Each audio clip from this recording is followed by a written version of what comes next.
بسم اللہ الرحمن الرحیم۔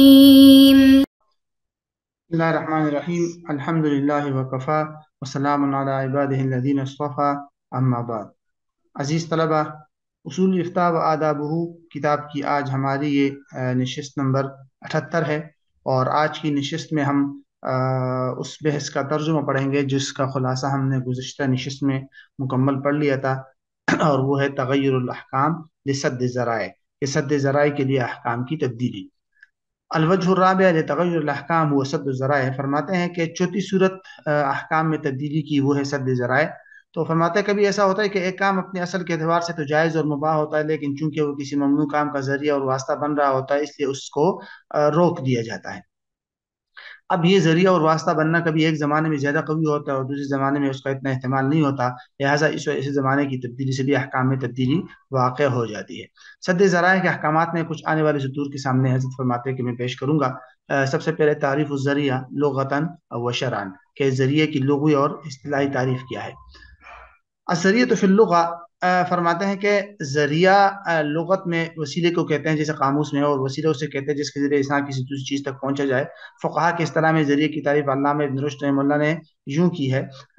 کہ الذرائع ہی الاشیاء التي ظاہرها الاباحہ ويتوصل بها الى فعل محظور، کہ ذرائع وہ چیزیں ہیں جس کا ظاہر تو یہ ہے کہ مباح ہے لیکن ان کے ذریعے کسی ممنوع فعل تک رسائی حاصل کی جاتی ہو۔ اور علامہ قرطبی رحمہ اللہ نے اس کی تعریف ان الفاظ میں کی ہے، ذریعہ ایسے کام کو کہتے ہیں جو اپنی ذات کے اعتبار سے ممنوع نہ ہو لیکن اس کے ارتکاب سے کسی ممنوع کام میں پڑ جانے کا خوف ہو۔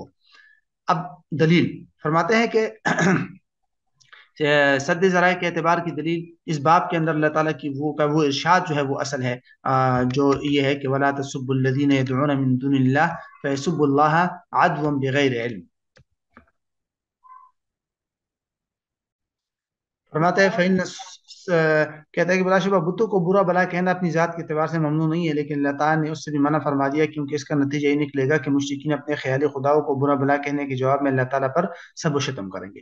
انواع الذرائع، یہاں سے ذرائع کی جو دو قسمیں ہم نے پڑھی تھی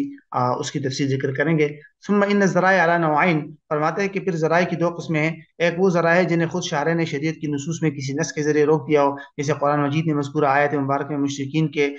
مزعومہ خداؤں کو برا بلا کہنے سے روکا ہے، یا جیسے اللہ تعالیٰ کے رسول نے ربا الفضل کو حرام قرار دیا کیونکہ ربا القرض کے لیے وہ ذریعہ بن جاتا ہے۔ تو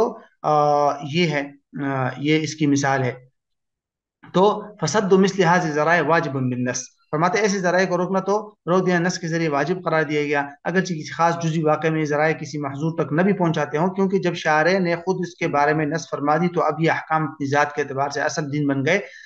گئے۔ سد ذریعہ اب ان احکام کے لیے صرف بطور حکمت کے ہیں، اور حکم کا دار و مدار حکمت پر نہیں ہوتا، جس طرح کہ پہلے ہم تفصیل اس کی پڑھ چکے ہیں۔ دوسری قسم فرماتے ہیں کہ دوسری قسم وہ ہے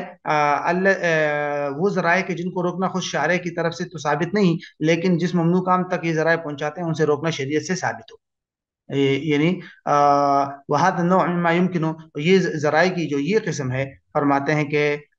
ذرائع کی اس قسم کے بارے میں ممکن ہے کہ اس کا حکم زمانہ کے حالات کے اعتبار سے مختلف ہو۔ اس کی مثال یہ کہ اللہ تعالیٰ نے مسلمانوں کو کتابیہ خواتین کے ساتھ شادی کرنے کی اجازت دی ہے، جیسے کہ سورۃ المائدہ کی اس آیت کے اندر ہے اليوم احل لکم الطیبات، لیکن فتزوج الکتابیات، آگے فرماتے ہیں کہ